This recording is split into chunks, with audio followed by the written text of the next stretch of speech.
Good morning students. आज chemistry का fourth lesson है सॉल्यूशन। सबसे पहले क्वेश्चन है what is solution. Solution is a homogeneous mixture of two non reacting substances whose concentration can be varied up to a certain limit.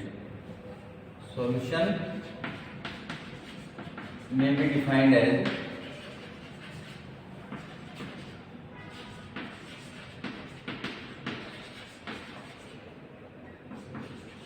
the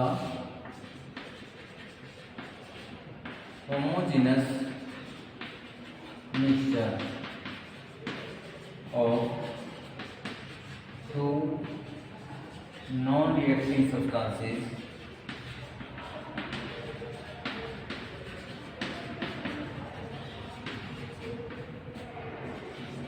whose concentration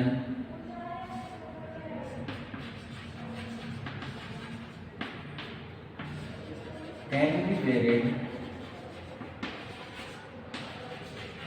up to a certain limit. अब इसका meaning क्या है? Solution एक homogeneous mixture है, तो हमें पता होना चाहिए होमोजेनियस मिक्सचर क्या होता है। दो तरह के मिक्सचर होते हैं, homogeneous mixture and heterogeneous mixture. Homogeneous mixture वो मिक्सचर होते हैं जिनके अंदर दो जो सोल्यूट है या दोनों कंपोनेंट है उनकी जो कंसंट्रेशन है through out the solution same होती है। जैसे हम एक एग्जांपल लेके समझते हैं। हमारे पास था वाटर, इसके अंदर हमने शुगर को ऐड कर दिया। शुगर को ऐड करने के बाद अगर हमने इसको बहुत अच्छे से शुगर को ऐड कर दिया तो जब हम इसको टेस्ट करते हैं वाटर को, तो जो इसके अंदर मिठास है, जो चीनी का मिठास होगा, वो जो पहला सिप हम लेंगे, पहला घूंट जो पानी का भरेंगे वो, और जो लास्ट तक अगर हम पूरे पानी को पी जाते हैं तो उसकी जो शुगर का जो टेस्ट था वो चेंज नहीं हुआ। क्यों? क्योंकि जो शुगर की मात्रा थी, जो कंसंट्रेशन थी, वो पूरे वाटर के अंदर, पूरे सॉल्यूशन के अंदर, जो सॉल्यूशन और जो वाटर और शुगर का सॉल्यूशन बना है उसके अंदर सेम थी। इस तरह से बनने वाले मिक्सचर को हम कहते हैं होमोजेनियस मिक्सचर, और होमोजेनियस मिक्सचर को हम सॉल्यूशन भी कहते हैं। तो दूसरा मिक्सचर होता है हेटेरोजेनियस मिक्सचर। हेटेरोजेनियस मिक्सचर वो मिक्सचर होता है जिसके अंदर अगर हम शुगर को, इसी को हम मिलाएं, अगर शुगर को हमने डाल दिया और थोड़ा सा हिलाया और उसको टेस्ट होना शुरू किया तो हमें पानी का जो टेस्ट है वो फीका आएगा और बाद में वो मिठास होगा। और हो सकता है कुछ चीनी के दाने, शुगर क्रिस्टल्स कुछ इस सॉल्यूशन के बॉटम पे भी हमें मिल जाए। तो कहने का मतलब जो है, जो ये कंपोनेंट था इस सॉल्यूशन का शुगर, इसकी concentration through out the solution same नहीं थी, तो वो बना हेटेरोजेनियस मिक्सचर। अगर वो सेम कंसंट्रेशन होती है तो वो होता है होमोजेनियस मिक्सचर। तो दो नॉन रिएक्टिंग सब्सटेंस का ये होमोजेनियस मिक्सचर है जिनकी कंसंट्रेशन को हम एक निश्चित मात्रा तक वेरी कर सकते हैं। वेरी का मतलब है कम या ज्यादा कर सकते हैं। एक निश्चित मात्रा, सर्टेन लिमिट का मतलब है एक निश्चित मात्रा तक ही कम किया जा सकता है। उसके बाद है there are two components of the solution.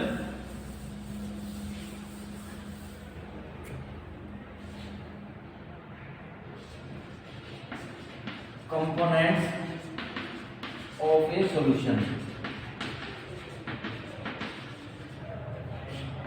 solvent and solute.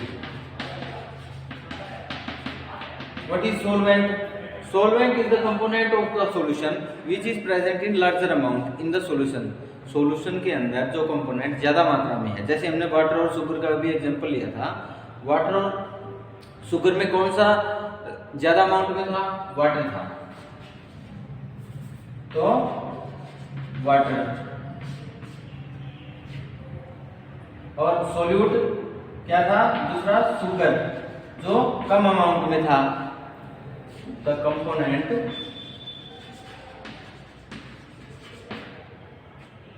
which is present in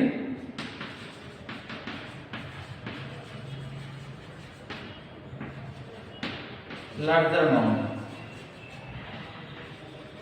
or concentration in the solution is called solvent.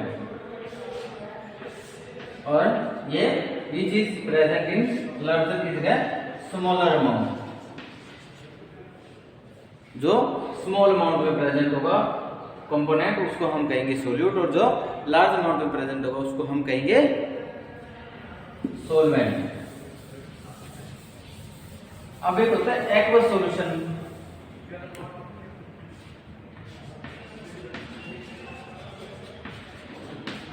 अभी हमने जो एग्जांपल लिया था सॉल्यूशन का, वाटर के अंदर शुगर ऐड किया था, वो हमने एक्वस सॉल्यूशन ही का ही एग्जांपल लिया था। एक्वस सॉल्यूशन क्या होते हैं? एक्वस सॉल्यूशन वो सॉल्यूशन होते हैं जिनके अंदर सॉल्वेंट वाटर लिया जाता है। अब हम इस शुगर को पानी की बजाय दूध के अंदर भी डाल सकते हैं। अगर हम दूध के अंदर डालेंगे तो उस सॉल्यूशन को हम एक्वस सॉल्यूशन नहीं कहेंगे। एक्वस सॉल्यूशन उसी सॉल्यूशन को कहेंगे जब सोल्यूट को वाटर के अंदर मिक्स करते हैं, यानी सॉल्वेंट को हम लेते हैं water. Aqueous solution is the solution in which solvent is water, in which solvent is water। और जिनके अंदर वाटर नहीं है उनको क्या कहेंगे? Non aqueous solution. Non aqueous solution are the solution in which solvent is other than water, other than water। पानी को छोड़ करके कोई और दूसरा सॉल्वेंट अगर है सॉल्यूशन के अंदर तो उस सॉल्यूशन को हम कहेंगे नॉन एक्वस सॉल्यूशन। उसके बाद कुछ डेफिनेशंस हैं, जैसे एसिड, बेस, सॉल्ट। एसिड्स क्या होते हैं? Acids are the substances which releases hydrogen ions when dissolved in water। जब पानी में इनको घोल देते हैं, releases acids are the substances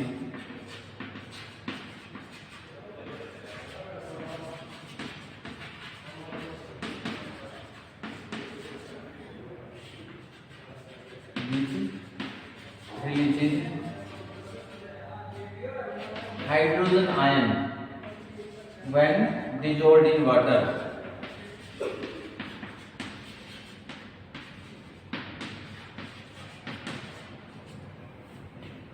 For example,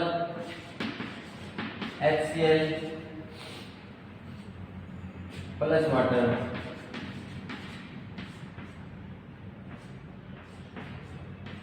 hydrogen ion plus chloride.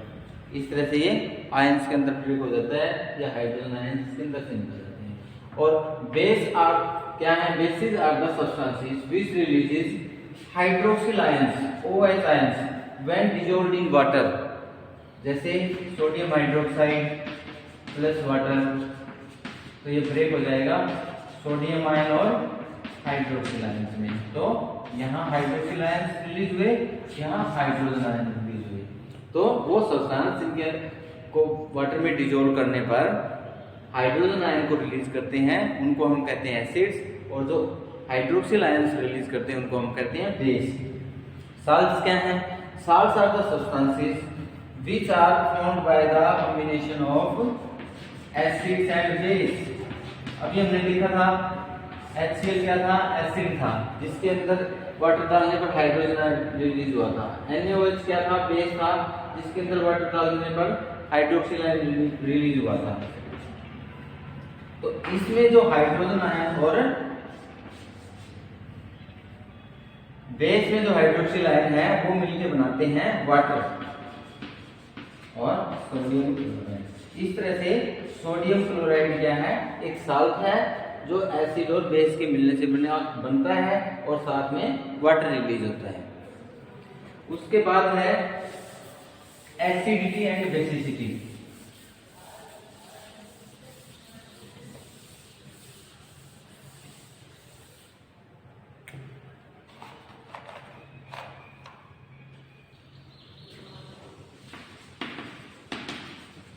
Acidity basicity.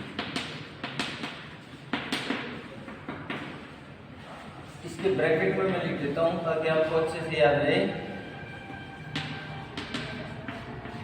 Acidity के आगे मैंने लिखा बेस और बेसिसिटी के आगे मैंने लिखा है एसिड। जो एसिडिटी है वो बेस की होती है और बेसिसिटी एसिड की होती है। जब हम एसिडिटी की डेफिनेशन की बात करेंगे तो बेस की बात करेंगे कि बेस के अंदर से क्या रिलीज होता है। इट में भी डिफाइंड है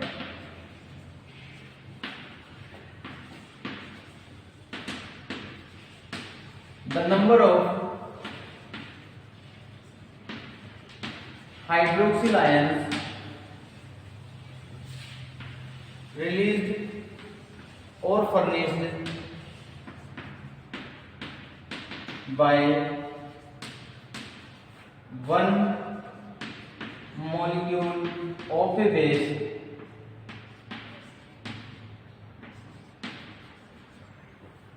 अभी मैंने बात की ना one molecule of A base, इसीलिए हमने बेस लिखा है एसिडिटी की डेफिनेशन में।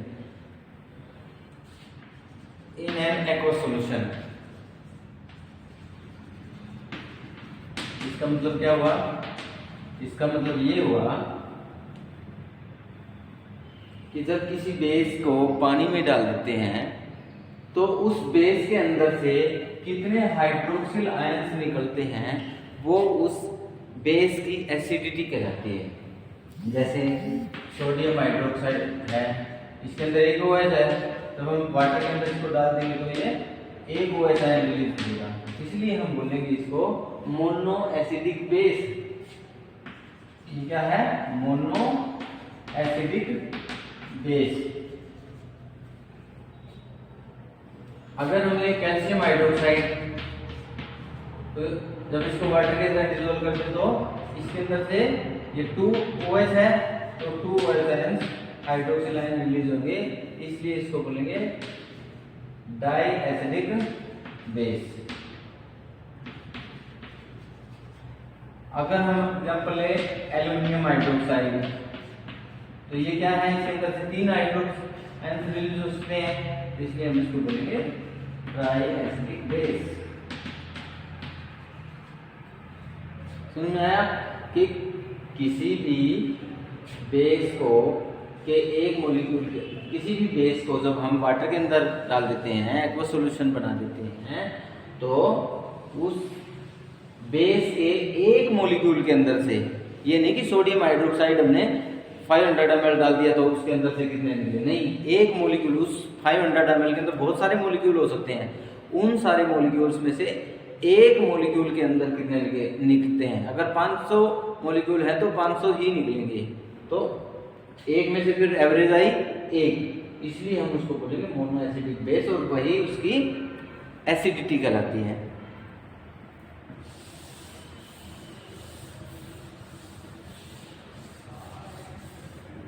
उसके बाद है बेसिसिटी। बेसिसिटी एसिड की हो जाएगी। इट में भी डिफाइंड है the number of hydroxyl ion की जगह हम यहाँ लिखेंगे हाइड्रोजन आयंस रिलीज और furnished by one molecule of A base की जगह हम लिखेंगे N acid in an aqueous solution. मैंने सिर्फ 2 ही वर्ड चेंज किए हैं एसिडिटी की डेफिनेशन के। हाइड्रोक्सिल आयन की जगह हमने हाइड्रोजन आयन बताना है, और ए बेस की जगह एन एसिड, कि किसी एसिड के अंदर से कितने हाइड्रोजन आयंस निकलते हैं जब हम उसको वाटर में मिक्स कर देते हैं या डिसॉल्व कर देते हैं। तो HCl है, जैसे जब वाटर के अंदर डिसॉल्व करेंगे तो इसके अंदर से एक हाइड्रोजन आयन निकलेगा और एक क्लोरीन आयन। ये तो ये हुआ mono basic acid. Mono basic, क्योंकि बेसिसिटी है ना इसकी एक, मोनो का मतलब 1, बेसिक, बेसिक हम लिख रहे हैं बेसिसिटी के लिए, इसकी बेसिसिटी के 1, और ये खुद क्या है? Acid, mono basic acid. इसी तरह अगर हम एग्जांपल लें H2SO4 का, तो इसके अंदर से रिलीज होंगे ये 2 हाइड्रोजन आयन, 2 हाइड्रोजन आयन, तो इसको हम बोलेंगे डायबेसिक एसिड। डाई का मतलब 2, डाइबेसिक एसिड। और इसी तरह अगर मैं लिख दूं फॉस्फोरिक एसिड H3PO4, तो इसके अंदर 3 हाइड्रोजन आयन है, तो इसके अंदर से रिलीज होंगे 3 हाइड्रोजन आयन, इसको बोलेंगे ट्राइबेसिक एसिड। तो ये कंसेप्ट था एसिडिटी और बेसिसिटी का।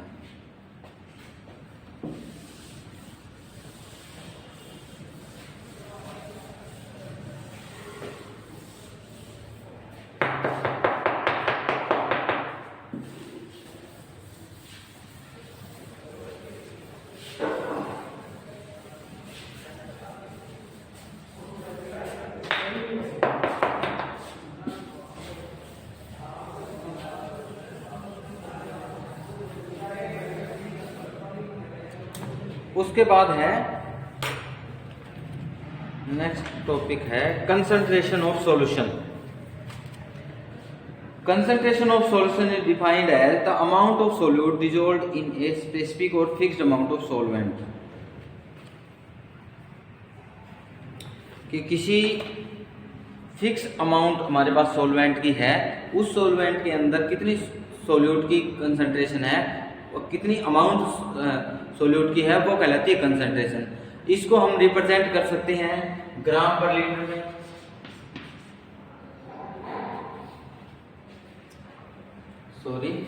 स्ट्रेंथ में,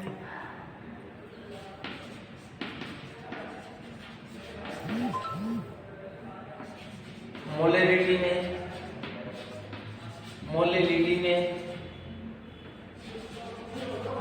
और नॉर्मेलिटी में।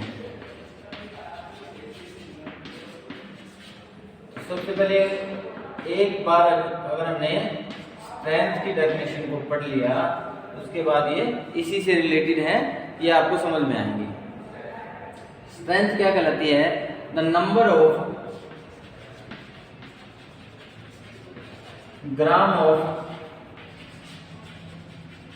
Solute dissolved per liter of solution।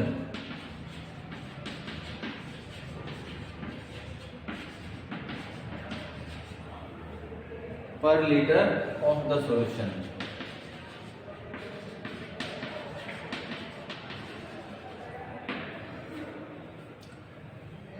Gram of solute dissolved per liter of solution, इसको हम रिप्रेजेंट करेंगे ग्राम पर लीटर में स्ट्रेंथ को।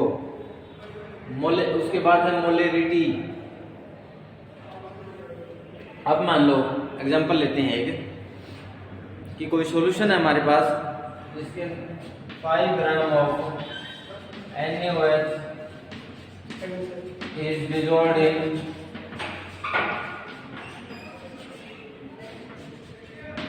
200 ml of solution।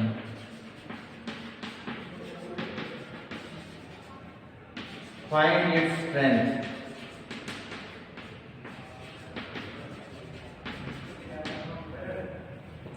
इसके लिए फॉर्मूला क्या बनेगा? 5 ग्राम ऑफ सोल्यूट, ये NaOH क्या है? सोल्यूट है। 5 ग्राम हमने लिख दिया, ठीक है। कितने ml के अंदर?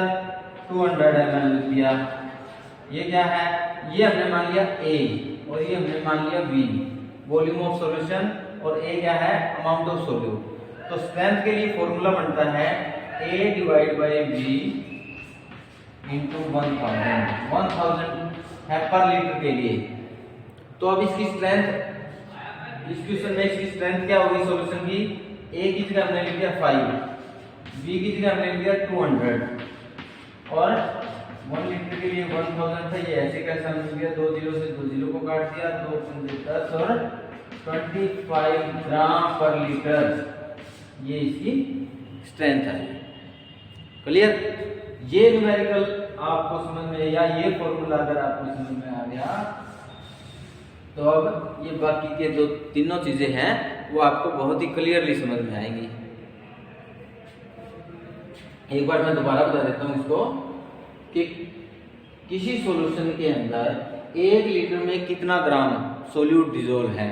1 लीटर अपने पास पानी और चीनी है, उसके अंदर जो चीनी है, जैसे हम घर पे हमेशा बनाते हैं, कोई गर्मी के दिनों में नींबू वगैरह डाल के, नींबू पानी जिसको हम बोल देते हैं, तो हम उसके अंदर चीनी भी डालते हैं। वो चीनी तो हमने ऐसे ही डाल दी। लेकिन हम एज ए केमिस्ट्री स्टूडेंट हमसे कोई पूछे कि ये जो सॉल्यूशन आपने बनाया इसकी कंसंट्रेशन क्या है, जब हमने चीनी की उसके अंदर डाली है, तो हम उस चीनी को नाप करके जब डाल देते हैं, तो हमने बताया कि 5 ग्राम डाल दी, 1 गिलास था हमारे पास, 200 ml टोटल सॉल्यूशन हो गया। उस 5 ग्राम सोल्यूट को या शुगर को डालने के बाद इसकी कंसंट्रेशन को हम निकालेंगे कि 5 ग्राम को हम कितने से डिवाइड कर देंगे, जो टोटल सॉल्यूशन था उससे डिवाइड कर दिया, और 1 लीटर के अंदर बताना है, ये उससे मल्टीप्लाई कर दिया, इसलिए ये आ जाएगी 25 ग्राम पर लीटर। इसी के बेस पे अब हम कर रहे हैं मोलेरिटी। इसको मैं फॉर्मूला को उधर लिख देता हूं, A divide by B into 1000, और ये था ग्राम पर लीटर में।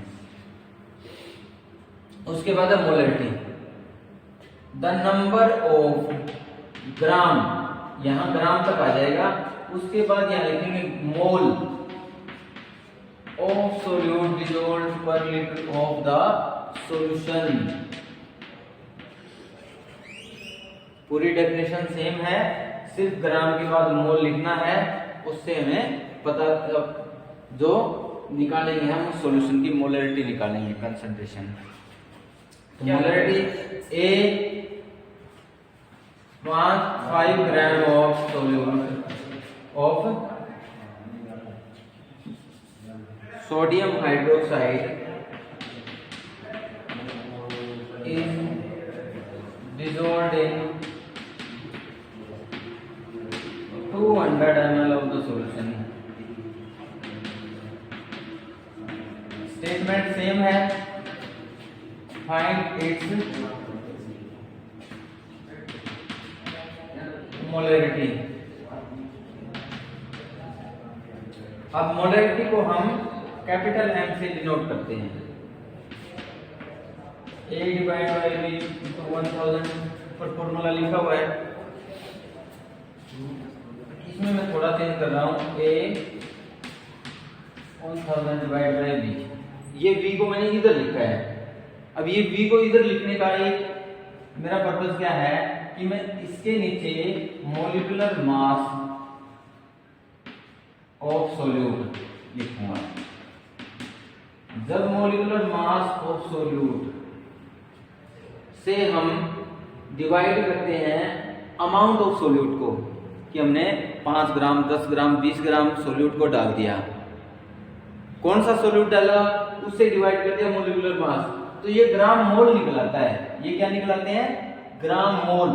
पहले तो था ये 5 ग्राम, अब ग्राम मोल क्या है, ग्राम मोल है कि 5 ग्राम को जो सब्सटेंस जो सोल्यूट हमने डाला है उससे डिवाइड कर देंगे। हालांकि V अगर ये यहाँ रहता और मॉलिक्यूलर मास यहाँ लिख देते तो भी कोई फर्क नहीं पड़ता, फॉर्मूला में या कैलकुलेशन में कोई फर्क नहीं पड़ता। लेकिन मुझे ये बताना था कि मॉलिक्यूलर ये ग्राम मोल कैसे निकालते हैं। ग्राम मोल निकालते हैं कि जो अमाउंट दी गई है सोल्यूट की उसको डिवाइड कर देते हैं जो सोल्यूट दिया गया उसके मॉलिक्यूलर मास से। अब हमारे पास A है 5 ग्राम, B है 200 ml और ये है 1000, ये सेम फॉर्मूला है, वही चीजें। अब हमने डिवाइड कर देना मॉलिक्यूलर मास से। सोडियम हाइड्रोक्साइड का मॉलिक्यूलर मास हम निकालेंगे, सोडियम का मास होता है 23, ऑक्सीजन का होता है 16 और हाइड्रोजन का होता है 1, तो ये आ गया 40। अब इसको हम 40 से मल्टीप्लाई कर देंगे, 2 0 से 2 0, 0 से ये 0 और 5 डिवाइड बाई 8। तो अगर हम इसको पॉइंट में निकालें 0.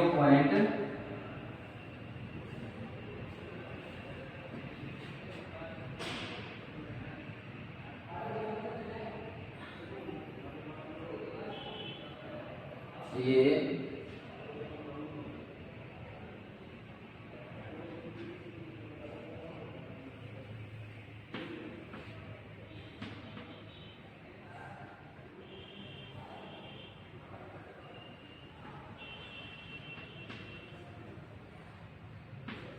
0.625। एक बार दोबारा चेक करते हैं। इसको अगर हम पूरे को हम काटे तो 5, इसको काटे तो 8, ये 5/8। ये क्या आ गई? इसकी मोलरिटी, जिसको हम लिखेंगे ग्राम मोल पर लीटर।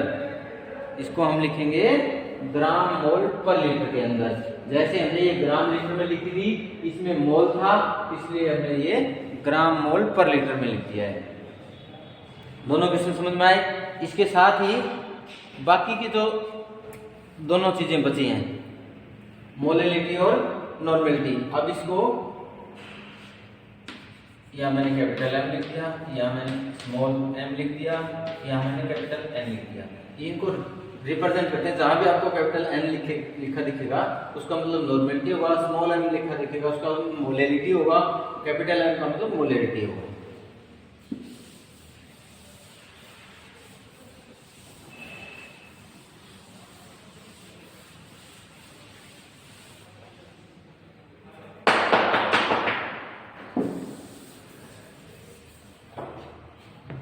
अब है मोलैलिटी से पहले एक बार मैं नॉर्मेलिटी करवा देता हूं, क्योंकि इसका फॉर्मूला सेम है। The number of gram, mole की जगह यहां आ जाएगा equivalent, gram equivalent of solute dissolved per litre of the solution. Same सारी डेफिनेशन है। आपको एक बार स्ट्रेंथ की डेफिनेशन याद करनी है, उसके बाद कुछ याद नहीं करना। अब मोलैलिटी का फॉर्मूला हमने लिखा था A/B × 1000 divide by molecular mass of solute, ये हमने लिखा था। अब इसमें ग्राम इक्विवेलेंट है, सेम वही चीजें हैं, लेकिन ग्राम इक्विवेलेंट कैसे निकालना है? ग्राम मोल से। ये A/B × 1000 divide by molecular mass की जगह इक्विवेलेंट मास हम लिख देंगे।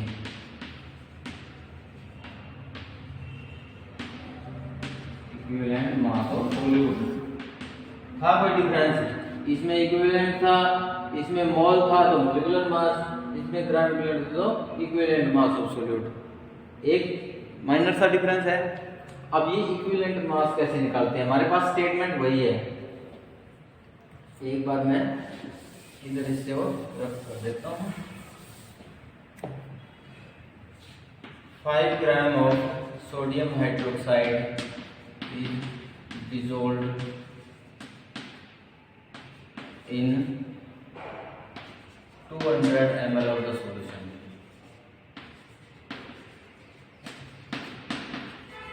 Find its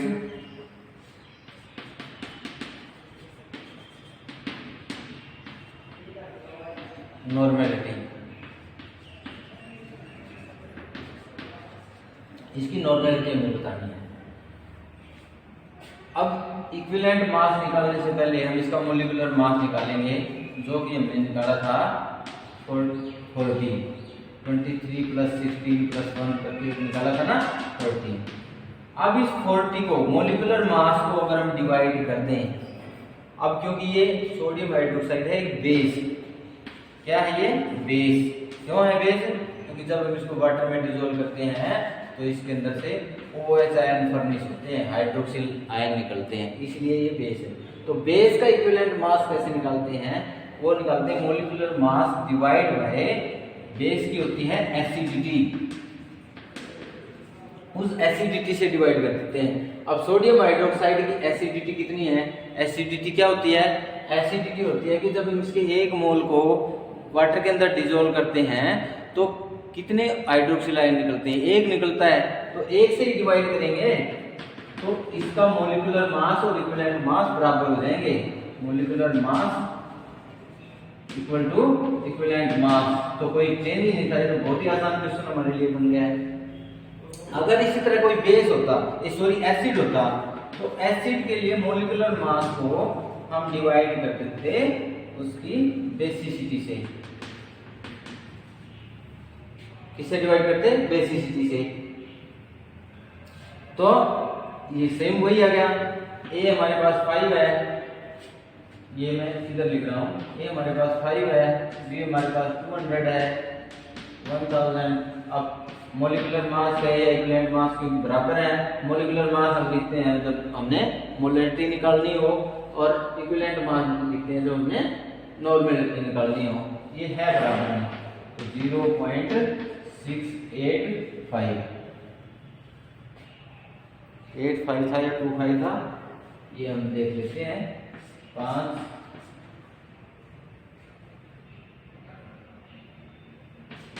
8 5/8 6 2 25 था। नॉर्मल इसकी नॉर्मलिटी है, जो मोलरिटी थी वही नॉर्मलिटी है। उसके बाद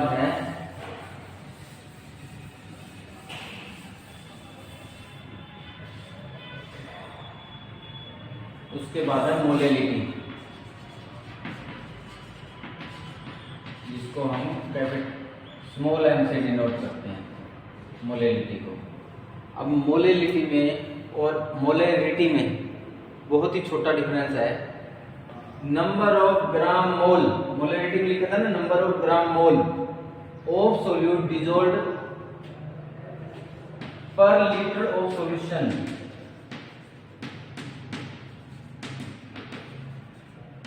इसको छोड़ देना है, ये नहीं लिखना। इसकी जगह लिखना है पर किलोग्राम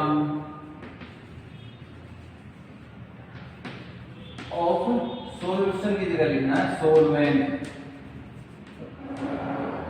लीटर की जगह लिखना है किलोग्राम, सॉल्यूशन की जगह लिखना है solvent. Number of gram mole of solute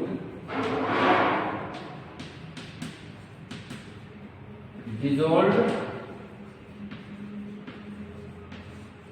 per kilogram of the solvent is called molality। ठीक है। अब ये जो स्टेटमेंट है, इसमें 5 gram of sodium hydroxide dissolved in 200 ml की जगह ये मिलेगा 200 ग्राम। जब आपसे मोलैलिटी पूछी जाएगी तो स्टेटमेंट में चेंज मिलेगा, 200 ग्राम ऑफ द सॉल्यूशन की जगह मिलेगा सॉल्वेंट।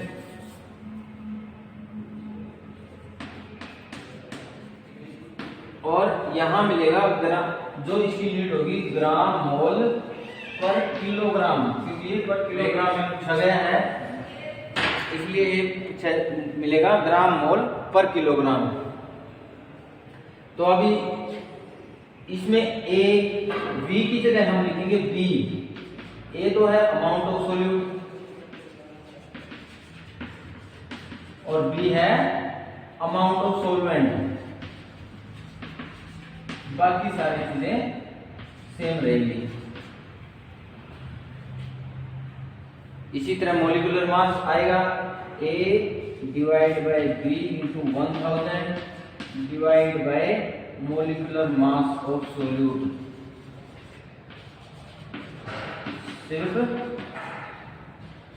ये B की जगह B की जगह B आ जाएगा और कोई इसमें चेंज नहीं होगा। यूनिट होगी इसकी ग्राम मोल, क्योंकि डेफिनेशन में कहा है ना नंबर ऑफ ग्राम मोल, तो ग्राम मोल डिसॉल्व्ड पर किलोग्राम, तो पर किलोग्राम। ये इस तरह तभी तो ये बनेगी। और स्टेटमेंट में आपको यहां भी ग्राम दिया मिलेगा या किलोग्राम दिया मिलेगा, यहां सॉल्यूशन की जगह सॉल्वेंट दिया मिलेगा। तो ये तो था आपका कंसेप्ट कंसंट्रेशन का।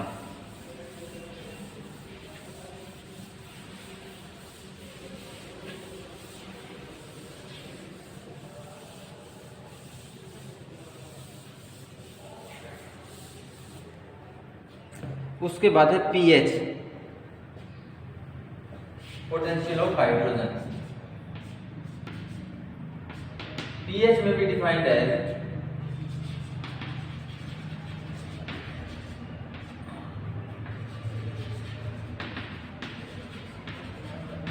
The negative logarithm of hydrogen ion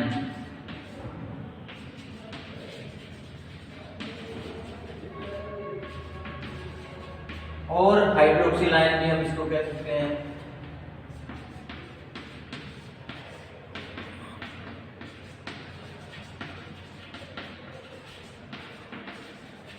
concentration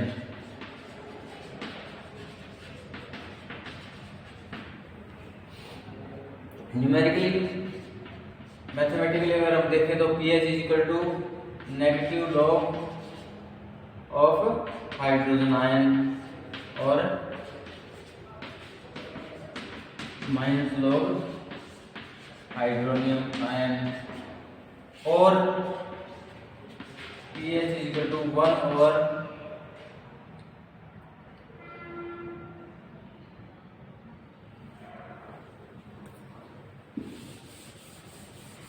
अगर हम इसको नेगेटिव इसका ये हटा दें तो इसको हम हाइड्रोजन आयन को नीचे ले आएंगे और इसी तरह हम हाइड्रोनियम आयन को नीचे ले आएंगे। तो ये है डेफिनेशन ऑफ पीएच। उसके बाद वेरी इंपॉर्टेंट क्वेश्चन इस लेसन से है एप्लीकेशन ऑफ पीएच।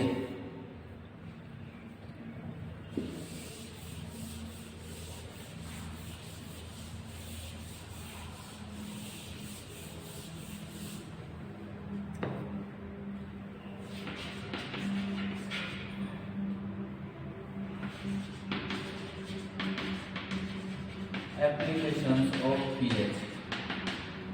सबसे पहले एप्लीकेशन क्या है? पीएच टेल्स द एसिडिटी और basicity. PH tells the acidity और basicity.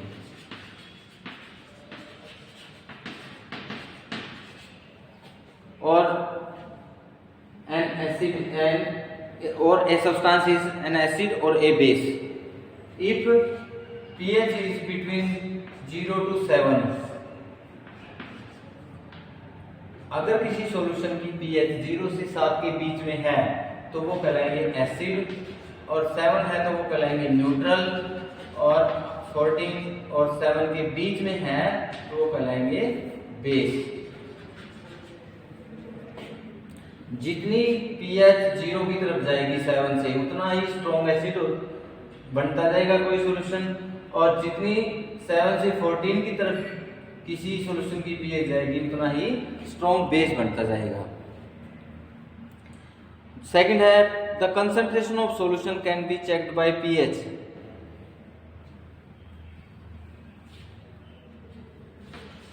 Concentration of solution can be checked by pH as pH increases on dilution।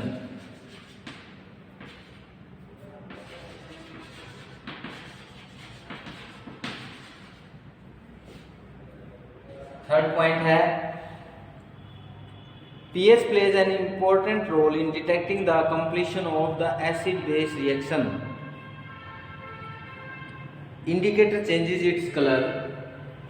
जब किसी acid-base टाइट्रेशन करवाते हैं pH plays an important role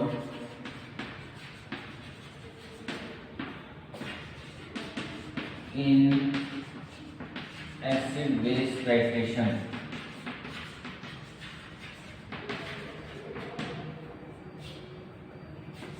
ये हमारे पास एक ब्यूरेट है,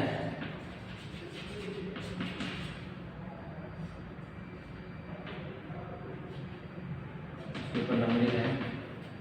ये हमारे पास एक बीकर है, इसके अंदर हमने एक इंडिकेटर की डाल दिया है, इसके अंदर हमने 10 ml एसिड ले लिया है, यहाँ से हमने बेस डाल दिया तो एक बूंद डाली, इसको हिलाया, जब ये रिएक्शन कंप्लीट हो जाएगी, अगर ये इंडिकेटर कलरलेस था तो इसका जब ये रिएक्शन कंप्लीट होगी तो इसमें कुछ कलर दिखाई देने लगेगा, तो हम मानेंगे कि जो टाइट्रेशन रिएक्शन थी वो कंप्लीट हो चुकी है। उसके बाद है pH plays an important role in metabolism. pH plays an important role in metabolism. जो हमारा मेटाबॉलिज्म है बॉडी का, उस मेटाबॉलिज्म प्रोसेस में एक रोल प्ले करती है pH। pH plays an important role in agriculture.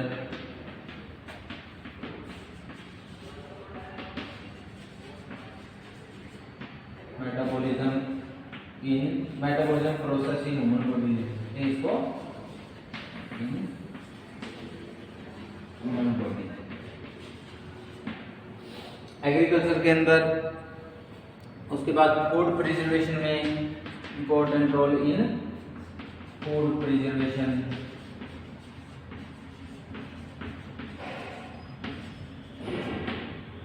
जो खाने को हम बचा के रखते हैं कि वो खराब ना हो, उसके लिए जिस इन्वायरमेंट में उस रखते हैं उसकी पीएच को हमें मेंटेन करके रखना होता है। अगर वो पीएच उससे ज़्यादा या कम होती है तो खाना जो है खराब हो जाता है जल्दी। Biochemical reaction such as digestion of food plays an important role in biochemical reaction such as digestion of food।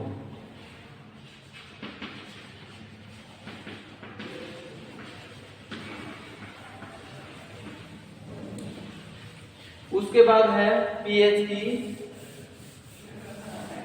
Industrial applications.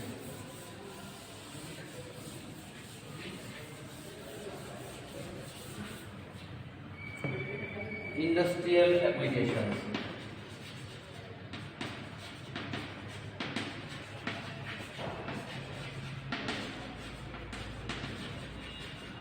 Of pH. pH plays an important role in metallurgical processes, in pharmaceutical industry, in sugar industry। metallurgical process क्या होते हैं? metallurgical process सबसे पहले हमें बताओ metallurgy क्या होती है। Metallurgy is the process of extraction of metal from their ores. अयस्क के अंदर से धातुओं को निकालने की प्रक्रिया को हम कहते हैं मेटलर्जी। और मेटलर्जिकल प्रोसेस, जो प्रोसेसेस हम ओर्स के ऊपर अप्लाई करते हैं मेटल्स को निकालने के लिए, धातुओं को शुद्ध करने के लिए, उसको हम बोलते हैं मेटलर्जिकल प्रोसेसेस। तो मेटलर्जिकल प्रोसेसेस में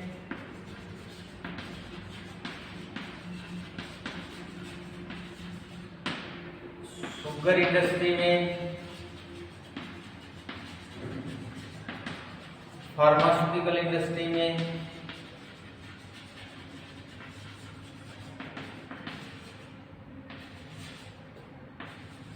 फार्मास्यूटिकल इंडस्ट्री होती है दवाइयों की जो इंडस्ट्री होती है, उसमें अगर हम पीएच को मेंटेन करके नहीं रखते हैं तो उसमें फिर साइड प्रोडक्ट बनने शुरू हो जाते हैं।